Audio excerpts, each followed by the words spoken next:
দিন দুয়েক আগেই লামিন ইয়ামাল রেফারিদের পাশে দাঁড়িয়েছিলেন। লা লিগায় রিয়াল মাদ্রিদ যখন রেফারিদের শুলে চড়াতে ব্যস্ত, তখন তিনি বিনা দ্বিধায় পক্ষ নিলেন রেফারিদের।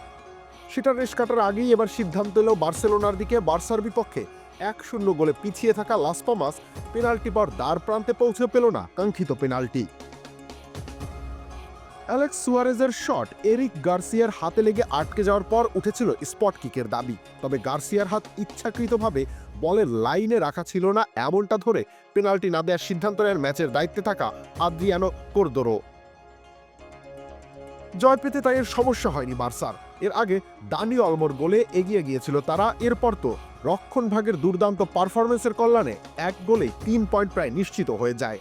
যদিও শেষ দিকে ফেরান তোরেস সব শঙ্কার অবসান ঘটিয়েছেন। বেশ টাইট অ্যাঙ্গেল থেকে শট নিয়ে প্রতিপক্ষের গোলরক্ষককে পরাস্ত করেন তিনি। সব মিলিয়ে 2-0 গোলের জয় নিয়ে মাঠ ছেড়েছে ব্লাউগানা জার্সিধারীরা।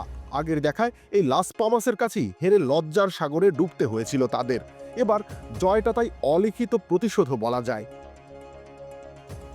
যদিও প্রতিশোধের জয়ের চেয়ে টেবিলে সবার উপরে থাকা বেশি গুরুত্বপূর্ণ ছিল বার্সেলোনার জন্য।